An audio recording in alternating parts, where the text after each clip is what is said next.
Conflitos conjugais. A pergunta é: geram depressão? Muitas pessoas fazem este questionamento. Depende muito do que os cônjuges fazem e como eles estão. Conflitos conjugais são comuns porque um ser se une a outro ser. Este tem N experiências na vida. Este completamente diferente às influências recebidas na vida. Seres absolutamente diferentes, por isso que se atraem. Os polos contrários se atraem. É óbvio que para o relacionamento vai ser muito difícil haver mansuetude, calma. Sempre há dificuldades relacionais. Essas dificuldades relacionais, elas são resolvidas pelo diálogo, pelo constante reciclar das emoções, dialogando. Olha, eu gosto de você, eu tenho um apreço por você, eu só não gosto, às vezes, quando você faz isso, assim, tal. Aí há um foco de apreço e uma consideração sobre um acerto comportamental, para que haja o equilíbrio. Há determinadas diferenças que são fundamentais. Elas não vão ser modificadas porque faz parte do perfil psicológico da pessoa. É a pessoa. Como que a pessoa vai se transmudar absolutamente? Vai fazer uma reengenharia na sua vida para conviver? Não. Aí vai perder a autenticidade, a espontaneidade. Então, essa questão é para quando se namora, para quando se prepara para o consórcio matrimonial.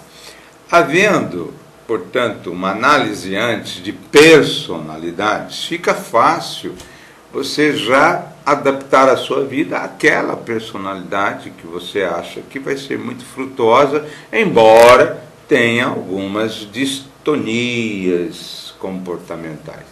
Bom, o que nós vemos hoje nos relacionamentos, principalmente dos jovens, é um namoro muito forte em termos de sensualidade, e quando o sexo aparece, a mente se turva.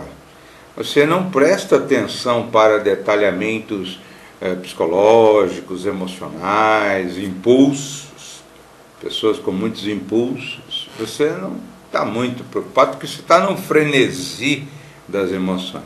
Isso atrapalha muito a análise das pessoas que estão em contato para uma possível relação feliz.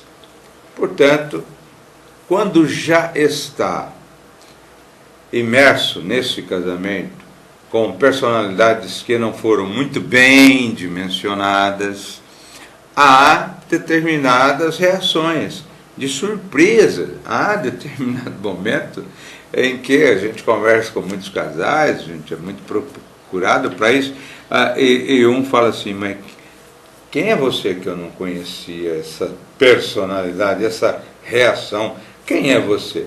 Ou seja, a pessoa se assusta.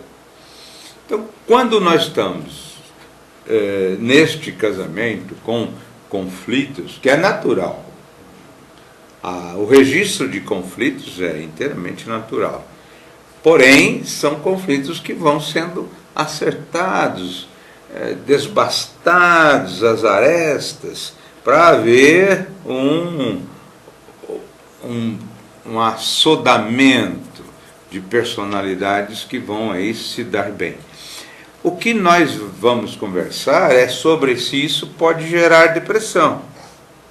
E quando pode gerar depressão? Então, estudando os psicólogos, estudando as matérias, porque nós temos sempre tratativas com pessoas com depressão em razão dos encontros que nós fazemos lá no Missionários da Luz, Rua Itália 88, Parque das Nações, terça às 14h30, quinta às 14h, nós temos a oportunidade de registrar que muitos casos geram depressão, principalmente quando tem separação. E mesmo sem separação, pode haver a geração de depressão. O que é depressão? É sempre bom lembrar que depressão é uma resposta orgânica de natureza fisiológica quando os neurotransmissores da dopamina, noradrenalina, das endorfinas, enfim, não mais produzem nas áreas específicas, aqui no centro do cérebro. Por que que elas bloqueiam a produção de neurotransmissor? Porque alguma coisa você não está aceitando. Quando você não aceita, quando você rejeita essa possibilidade de aceitar, quando você não consegue administrar essa pendência, quando essa pendência te amargura, te entristece, te traz amolentamentos, um período você pode ficar assim. Só que depois de 20 dias, 1 mês, 2 meses, isso pode iniciar o travamento da produção de neurotransmissor. A depressão é um quadro físico, fisiológico. Isso é detectável pelos exames que os médicos fazem. Então, com o obstáculo da produção de neurotransmissor, a pessoa fica num estado muito triste, ela não tem força, atividades amotivacionais, ela não tem força, ela não tem energia para o enfrentamento da vida, ela não quer sair de casa, ela não quer falar com as pessoas, aquilo que as pessoas falam amarguram, não, é como se ela estivesse buscando uma solidão intensa para ficar só com seus problemas. E isso é perigoso, porque cria um ciclo vicioso. Cada vez que eu fico isolado, mais eu me entristeço, e eu me entristeço porque eu fico isolado. Portanto, o que gera depressão? Quando você tem um conflito, você precisa administrar esse conflito. Você não pode permitir que esse conflito tisne de sombra a sua vida. Você tem que administrar. A melhor maneira de administrar é tentar compreender a pessoa como ela é, não exigir que ela se modifique e aceitá-la como ela é, aproveitando os outros campos que ela produz e que te alimentam de alegria. Há determinadas pessoas que têm um perfil psicológico complexo, mas elas são interessantes no consórcio matrimonial. Elas trazem outros elementos que às vezes são tão belos que você releva aquele campo e você não dá atenção. Então ele não gera em você situações perturbadoras. Então o que você precisa fazer é administrar, procurar, por exemplo, um psicólogo ou uma psicóloga. Dialogar, esses profissionais são ótimos. Eu passei a conviver com eles em razão dessas atividades que nós fazemos, e eles são excelentes. Por quê? Porque eles fazem com que a sua mente vá aos poucos sendo estruturada dentro de determinados painéis que, se você for materializá-los, dão certo. Portanto, o psicólogo ajuda muito a dinâmica positiva de um conflito. Até porque vai conversar com os dois, vai fazer uma área de entendimento. Um vem até aqui, o outro vem até aqui. Eles ficam brigando nessa área, fica brigando nesse conflito. Isso é o muro das contendas. Olha, o que o psicólogo vai fazer? Olha, não dá para você fazer uma concessão até aqui e fala para o outro. Você que vem aqui, não dá para você fazer uma concessão até aqui? Ambos fazendo uma concessão, outro fazendo a concessão, vocês vão viver nessa área das concessões mútuas. Isso o psicólogo faz com maior propriedade. Portanto, é importante você procurar alguém para lhe auxiliar, porque às vezes as soluções vêm de técnicas tão fáceis. E o que nós precisamos saber é que essas relações te dão maturidade, te dão expertise, te dão experiências. Quando você sai de um conflito, você sai forte, você não sai diminuído, você sai enriquecido de várias experiências que você vai fazendo que dão certo.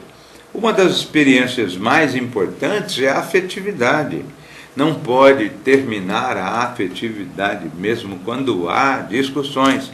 A afetividade é o afeto, é o querer bem, é dar a atenção. Você fica na zanga, se aumenta o fosso.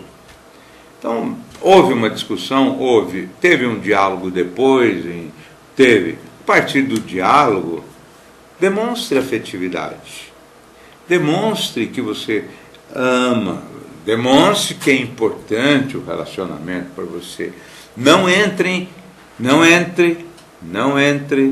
em painéis de infidelidade. Painéis de infidelidade trazem um amargor, uma tristeza, e atrás da infidelidade traz um morbo imensamente perturbador chamado de culpa. Quando você vem com esse manto escuro da culpa no relacionamento, após você produzir uma atividade de infidelidade, você vê que você é venal. Você sabe que você está sendo completamente desatento às lições da moralidade. Não entre nesse painel. Mantenha o máximo para que você possa estimular a relação, para não entrar num painel de nostalgia. Entrou na nostalgia, na tristeza, no amolentamento, 20 dias, um mês, continuou, depressão. Para de produzir, aí você vai precisar de medicação, tratamento, é muito difícil, é um sofrimento árduo fazer tratamentos no contexto da depressão. Quando você tem profissionais habilitados, fica fácil, mas depende da sua vontade e a força que você tem de compreender aqueles problemas como sendo degraus de evolução. Você precisa realmente de manifestar que você é feliz. É feliz. Não vai ser feliz. Eu sou feliz porque eu já tenho um questionamento para ser mais feliz. Há pessoas que gostariam de ter um questionamento para ser feliz e não tem ninguém, está sozinho. Então você já está uma oitava acima. E é importante considerar a chamada do olhar do meigo Senhor na estruturação da paz no seu lar, abrir o Evangelho de Jesus uma vez por semana e, junto com o seu cônjuge, pedir que ele os ilumine e os abençoe para a busca da felicidade a dois.